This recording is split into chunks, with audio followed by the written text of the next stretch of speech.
안녕하세요. 딸기처럼 달달한 딸기영어 TV. 이번 시간에는 역시 영작, 영작 4편입니다. 네 번째 강의, 효과적인 영작 공부, 출처는 여기에 있습니다. 제가 뭐 원문에 있는 것을 상당히 좀 보기 좋게 좀 이렇게 손질을 좀 했습니다. 뭐 여러 가지 맞춤법도 틀린 게 있고 이렇게 해서 정리를 해서 이렇게 여기에 담았습니다. 자, 이 글에서는 뭐 양적 접근, 그 다음에 질적 접근 이렇게 두 가지로 나누어서 글을 썼는데요. 뭐 글이 길지 않고 간단간단합니다. 그래서 잠깐 살펴보겠습니다. 양적 접근. 양적 접근은 쉽게 말해 일단 많이 쓰고 보는 공부법으로서 일기 형식의 전어를 써보는 것이 아주 좋은 방법 중 하나입니다. 그냥 쓰기만 하는 것보다 스스로 교정하는 연습이 따르면 더욱 좋습니다. 본인이 직접 수정해 가면서 자주 하는 실수도 바로잡고 또 어떤 점에서 계속 실수가 발생하는지 알 수 있기 때문입니다.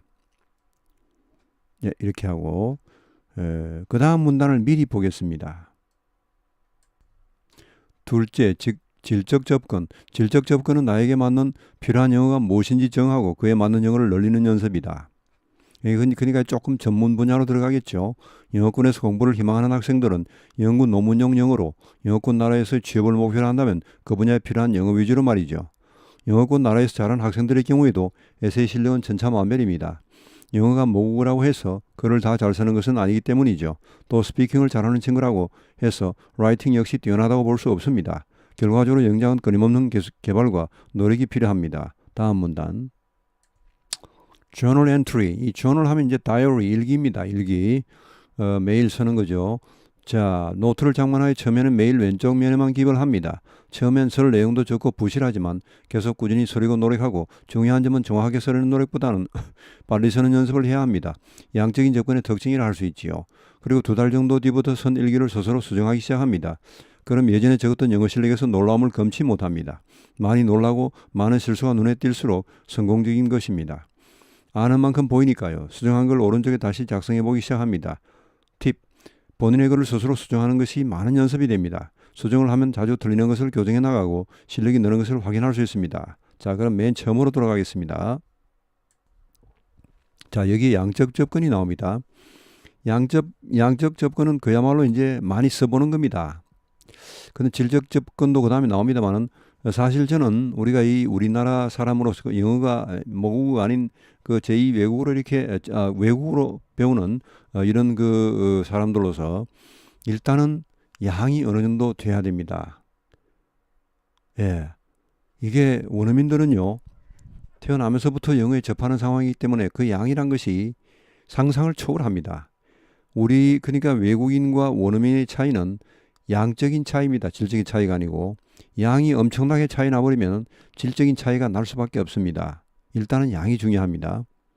아무리 질적으로 뭐 좋은 질적인 것을 하더라도 양이 얼마 되지 않으면 그것은 의학에서는 거의 쓸모가 없습니다. 자, 그래서 일단은 일기 형식의 전어를 써보는 것이 아주 좋은 방법 중 하나입니다. 예, 일기 뭐 가장 좋죠. 일기 좋은데 근데 사실 우리가 뭐 영어를 몰라서 일기를 못 쓰는 게 아니고 우리가 뭐 국어를 모른다고 일기를 쓰지 않습니까? 국어를 엄청 잘 쓰면서도 일기를 안 쓰지 않습니까? 그러니까 일기를 쓰는 자체가요. 상당히 그 자체가 힘듭니다. 뭐 영어고 국어고 이걸 떠나서요. 그래서 저는 이제 뭐 이게 저 뒤에 가면 이제 뭐 그런 이야기까지 나오지 않습니다만은 하루에 한 줄씩 그러니까 한 줄 뭐 한 문장씩만이라도 써보는 그런 버릇을 하는 것이 아주 좋습니다. 너무 많이 쓰려고 하지 마세요. 하루에 한 문장씩만. 최악의 경우에 하루에 한 문장. 물론 뭐 더 쓰고 싶으면 더 쓰세요. 너무 많이 쓰지는 말고 너무 많이 써버리면은 그 다음날 타격이 옵니다. 실정이 나버립니다. 그 전날 고생했던 기억이 나기 때문에 아무리 막 쓰고 싶더라도 너무 막 마음껏 막 빼서 써버리면은 그 다음에 타격이 오기 때문에 조금 자제를 하시면서 글쎄요, 하루에 한 5분 정도, 뭐 시간으로 따지기 그렇다면 뭐 문장 개수로 한 5문장 정도, 아니면 뭐 최대한 10문장. 제가 보기에는 아마 한 문장에서 한 5문장 정도 쓰면은 괜찮게 쓰는 겁니다. 최악의 경우에는 한 문장만 쓰십시오. 그러다 하루도 빠지지 말고 쓰십시오. 정 안 되면 날씨 이야기라도 하십시오. 예, 그것도 상당히 도움이 됩니다. 그러다가 또 계속 공부가 이어지면 또 그다음에 또 이렇게 또 잘 될 때가 또 있거든요.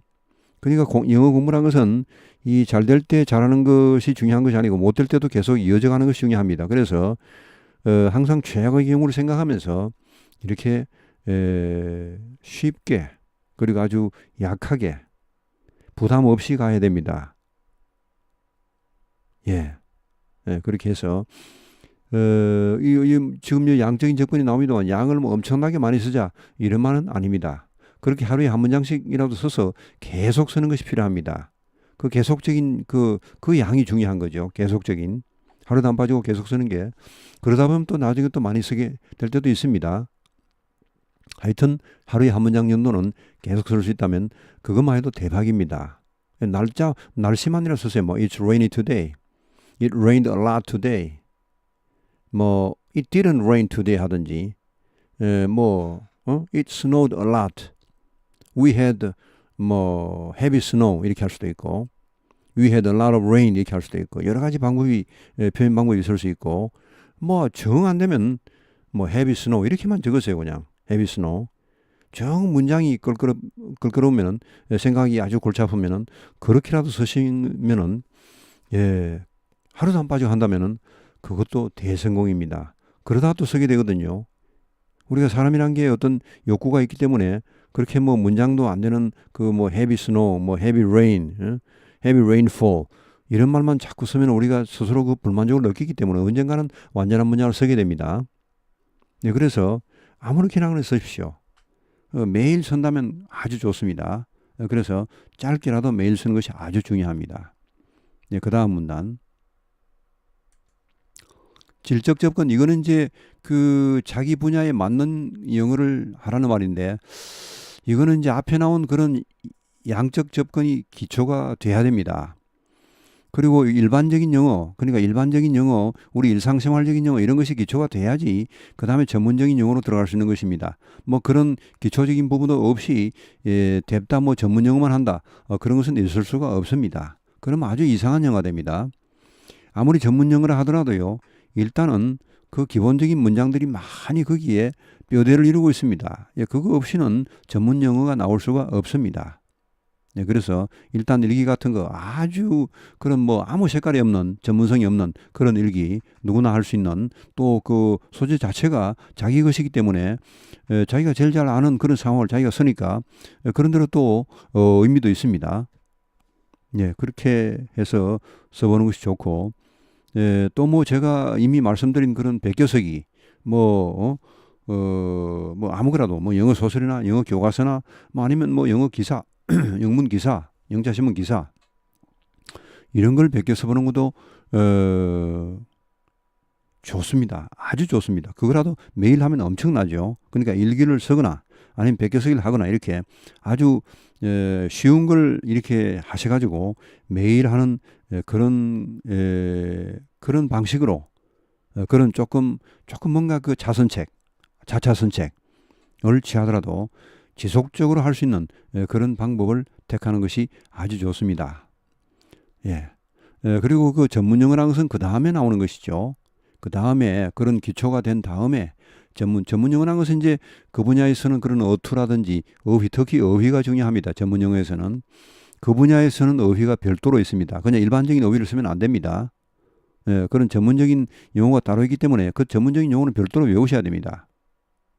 또 하나 영어를 하는 것이죠. 일반 영어, 전문 영어는 사실은 많이 좀 다릅니다. 다른데 아무리 전문 영어라도 일반적인 영어의 기초가 없이는 할 수 없는 것입니다. 그래서 먼저 일반 영어를 하시고 일반 영어를 잘한다면 그 다음에 사실 전문 영어를 잘하기는 굉장히 쉽습니다. 전문 영어는 그렇게 사실 어렵지가 않습니다. 오히려 뭐 어려운 어휘 이런 것이 어려운 것 같아도요. 오히려 쉬운 어휘가 더 어렵습니다. 영어를 쓰다 보면요. 쉬운 영어의 활용도가 높기 때문에 이렇게 저렇게 막 아주 막 복잡하게 쓰기 때문에 오히려 어렵습니다. 그러나 그 어려운 어휘는요. 딱 한 군데밖에 안 쓰기 때문에 뭐 만약 그 어휘가 생각이 딱 난다면 굉장히 쉬운 것이죠. 전문 용어는 그래서 이제 많이 외울 필요가 있습니다. 정확한 용어를 쓰려면은 그 전문 용어가 생각이 안 나면 이제 일반적인 용어로서 대체를 하는 것이죠. 막 설명식으로 나가는 겁니다. 그럼 그 전문적인 영어의 그런 가치가 떨어지겠지만 뭐 어쩔 수 없겠죠. 자, 하여튼 최악의 경우에 그렇게라도 우리가 기초적인 영어를 기본적인 영어, 일반적인 영어를 할 수 있다면은 전문 영어도요. 혹시 모르더라도 그것을 이렇게 다른 이 문장으로 바꾸어서 패러프레이즈해서 쉽게 이렇게 물론 전문성은 떨어지지만 그렇게도 표현할 수 있기 때문입니다. 그러니까 우리가 항상 일반적인 영어, 기초적인 영어를 먼저 충분히 해야 된다. 그리고 그런 기초적인 영어, 일반적인 영어는요. 아무리 전문가를 할지라도 평소에 늘 꾸준하게 듣고 읽고 이런 것을 계속 하셔야 됩니다. 뭐 나는 전문 영어를 쓴다고 해서 일반 영어를 전혀 하지 않아도 아닙니다. 예, 그런 일반 영어를 많이 해야지 전문 영어도 부드러워집니다. 물론 전문 영어는 전문 영어도 많이 보고 그런 문장을 많이 보셔야 됩니다. 그래야 그 바닥의 영어를 익힐 수가 있죠. 예. 자, 그 다음에 뭐 영어권에서 여기 보시면 영어권 나라에서 잘하는 학생들의 경우도 에세이 실력은 천차만별이다. 이것은 당연합니다. 말 실력은 사실 큰 차이가 없습니다. 물론 말도 잘하는 사람이 있죠. 아주 정확한 용어를 골라 쓰고 그 적확한 표현을 쓰는 사람들이 있습니다. 그 참 언어의 마술사, 뭐 아나운서들, 앵커들 이런 분들은 참 언어의 마술사들이죠. 굉장한 분들이 있습니다만은 그러나 이 글쓰기는요. 그보다 더 굉장한 차이가 나버립니다. 글 잘 쓰는 사람, 못 쓰는 사람은 천지차입니다. 말 잘하고 못하는 사람은 그렇게 차이가 나지는 않습니다. 누구나 의사전달 할 수 있고 원어민이라면요. 의사전달 못하는 사람은 없습니다. 근데 글을 쓰려면은 글이란 것은 의사전달만 해서 되는 것이 아닙니다. 막상 써놓고 보세요. 엉망입니다. 그 개판이 돼버리죠. 그러면 얼마나 창피하고 그렇습니까? 그리고 글이란 것은 실수를 하면 그게 영원히 남아버립니다. 말이란 것은 지나가 버리죠. 누가 녹음을 해놓지 않은 이상은 지나가 버리죠. 그 다음에 자기 고칠 수도 있고 또 부연 설명을 할 수 있고 아까 실수다 이렇게 할 수 있지만 글이란 것은 그런 것이 없습니다. 한번 써버리면 끝입니다. 물론 뭐 이제 다른 사람이 넘어가기 전에 여러 번 교정을 볼 수 있는 그런 글이라면은 당연히 그렇게 하셔야 되겠지만은 그렇게 말건 우리가 글 쓰는 연습을 많이 해야 되는데 아까 양적인 연습이 필요하고 또 이렇게 뭐 이제 질적인 그런 자기 전문 분야의 영어도 이렇게 익히는 것은 그 다음에 문제가 되겠습니다만 그것도 필요하죠. 하여튼 여기에서는 원어민들도 에세이 실력이 천차만별이다. 이는 당연합니다. 우리말로 에세이를 쓰라 하더라도요. 우리말로 써도 0점부터 100점까지 다양하게 나옵니다. 글쓰기는 차이가 많습니다. 말하기보다 더 차이가 많습니다. 자, 우리가 사실은 그 모국인들보다 더 잘할 수 있는 분야라면 이 글쓰기입니다. 글쓰기가 사실 어렵죠.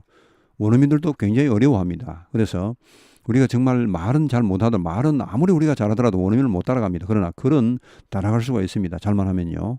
엄청난 모국인들보다 몇 배의 노력을 해버린다면은 자, 영어가 모국어라 해서 글을 다 잘 쓰는 것은 아니기 때문이죠. 또 스피킹을 잘하는 친구라고 해서 라이팅 역시 뛰어나다고 볼 수는 없습니다. 그렇습니다. 이 말을 잘한다고 글을 잘 쓰느냐 천만의 말씀입니다. 말을 아주 어눌하게 하고 잘 못해도 글을 잘 쓰는 사람이 있습니다. 그런 사람이 사실은 더 뛰어난 사람입니다. 결과적으로 영장은 끊임없는 개발과 노력이 필요합니다. 그렇죠. 이 원어민이라고 해서 뭐 그냥 척척척 글을 잘 쓰고 이런 것은 아닙니다. 우리하고 거의 비슷합니다. 말은 다르죠. 말은 미국이 태어나기만 하면요. 영국이 태어나기만 하면은 뭐 특별히 배울 필요가 없습니다. 그냥 저절로 합니다. 그러나 글쓰기는 반드시 연습을 하고 많이 배워야 됩니다. 자, 이렇게 하고 그 다음 문단. 자, 이제 여기에서는 그 일기를 쓰는 구체적인 방법이 하나의 그 예시로서 보여지고 있습니다. 뭐 이렇게 한번 해보셔도 좋습니다. 저는 이렇게 해본 적이 없습니다. 근데 이것도 뭐 괜찮은 것 같네요.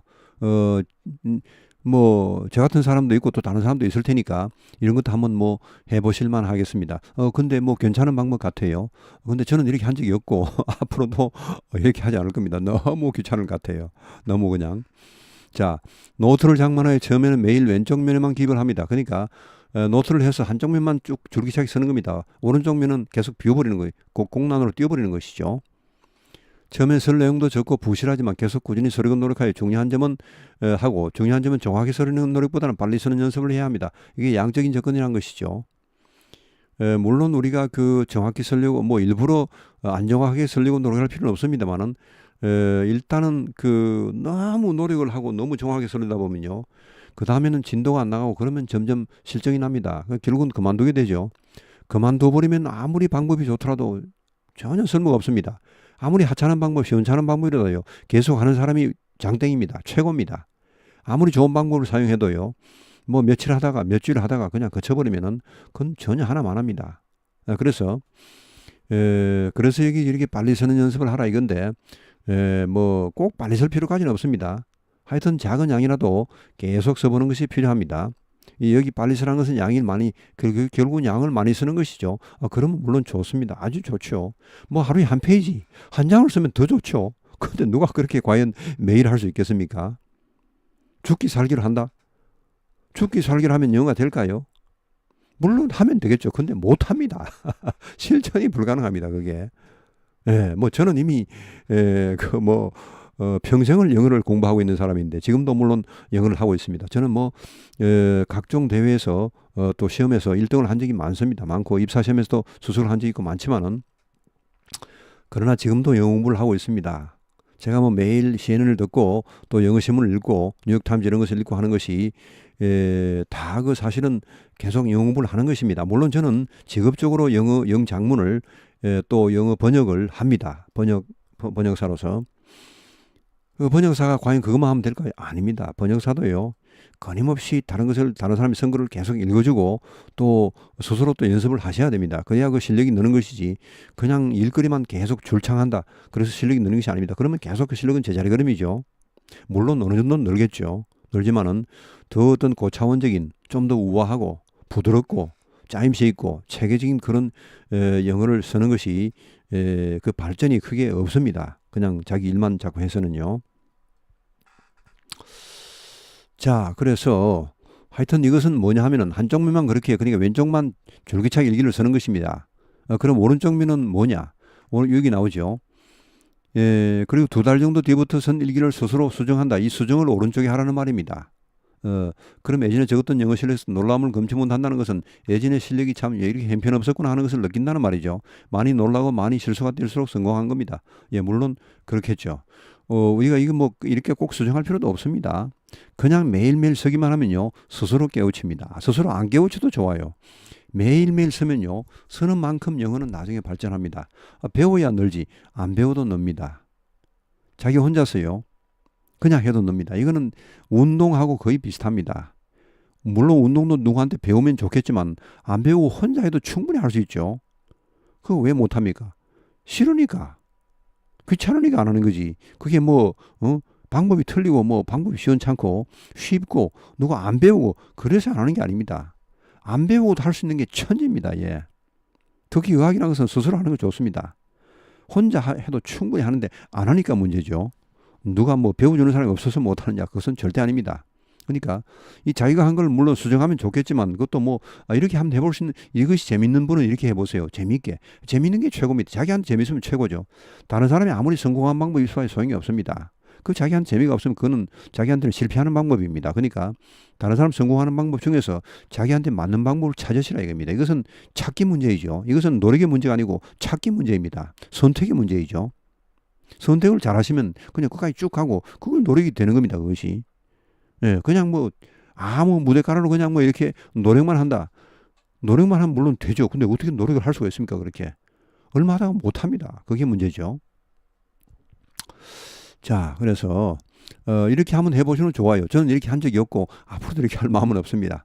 그냥 한 문장씩 쓰는 것만도 벅찬데 이렇게 어떻게 하겠습니까? 그러나 여러분들은 지금 저는 너무 오래 공부를 해서 실적이 나서 그런지 여러분은 저보다 이제 새로운 마음을 할 수 있으니까 저보다 더 열심히 할 수 있으리라 믿습니다. 그렇지만 항상 조심하셔야 됩니다. 겸손한 마음으로 내가 이거 언제까지 할 수 있을지 알 수가 없다. 언제 그만둘지 모른다. 이런 마음을 항상 가지시고 조심조심해서 쉽게 짧게 좀 짧은 시간 간단하게 부담이 안 되게 그렇게 해나가셔야 됩니다. 그것이 궁극적으로 가장 오래 할 수 있고 가장 오래 하는 사람이 가장 성공하게 되어 있습니다. 가장 오래 하다 보면요. 그 사이에 변수가 나오고 또 열심히 할 때도 있습니다. 근데 열심히 할 때만 하고 안 할 때 왕창 놀아버리면 별로 소용이 없고 왕창 놀 때라도 하루에 한 문장을 쓴다. 이 정도 되는 사람은 정말 고수 중에 고수입니다. 굉장한 분이죠. 자, 그렇게 해서 본인의 글을 스스로 수정하는 것이 엄청난 연습, 수정 안 해도 연습이 됩니다. 수정하면 더 연습이 되겠죠. 수정을 하면 자주 틀리는 것을 교정해 나가고 실력이 느는 것을 확인할 수 있다. 물론 좋습니다. 근데 누가 일기를 이렇게까지 쓸 수 있겠습니까? 하루하루 쓴 거 진짜 하루에 한 문장 쓰기도 힘든데 뭐 한 번 안 쓰기 시작하면 한 달 안 쓰기 쉽죠. 1년 그냥 뻥 뛰어먹기 쉽습니다. 그런데 이 수준까지 하면서 한다는 것은 보통 일 아닙니다. 물론 하실 수 있는 분은 하시기 바랍니다. 그러나 이게 쉬운 일은 아니고 이렇게 하다가 그냥 그만두는 것보다는 차라리 이렇게 하지 말고 그냥 뭐 개발세발 죄송합니다. 하여튼 맞건 안 맞건 계속 써나가만 해도 그것만 해도 엄청나게 발전합니다. 맞는지 안 맞는지 모르는데 그럼 이게 뭐 어떻게 실력이 느냐? 실력이 분명히 늡니다. 분명히 그걸 고칠 기회가 오고 마음속으로 아 이거 내가 저는 실수했구나. 왜냐? 자기가 일단 한번 써본 문장은요. 그 다음에 다른 그 미국인이 쓰는 아니 원어민이 쓴 문장을 보면 내가 이렇게 써야 되는데 그렇게 썼구나. 자기가 한번 써본 문장은 실수를 느낄 수 있습니다. 그 충격이 자극이 아주 강하게 다가오죠. 그래서 그 문장을 다음에 쓸 때는 스스로 고쳐버립니다. 예. 그래서 자기가 항상 이렇게 써보는 것이 중요하다는 것이죠. 다르게 말하면 실수를 해보라는 말입니다. 실수를 많이 하는 사람이 많이 늡니다. 실수만 자꾸 했는데 뭐가 느느냐? 실수만 자꾸 해도 엄청나게 늡니다. 언젠가 거기에 대한 답은 다른 데서 찾게 됩니다. 시간이 가면요. 영어를 완전히 손을 놓아버리면 안 되겠지만 계속 공부를 하는 동안은 자기가 한 실수에 대해서는 굉장히 오래 갑니다. 저는 고등학교 때 제가 틀린 그 문장을 아직까지도 기억하고 있는데 왜 기억하느냐? 제가 그 이후에 계속 영어를 공부했기 때문입니다. 그 영어를 놔버렸다면 그런 실수가 완전히 잊혀져 버리고 되겠지만은 그 이후에 계속 공부를 하면요. 자기의 과거 10년, 20년 전, 30년 전의 실수도 계속해서 기억이 남아 있습니다. 공부를 계속 하기만 하면요. 그래서 계속 하는 것이 중요합니다. 자, 오늘은 여기에서 마치겠습니다. 대단히 수고하셨습니다.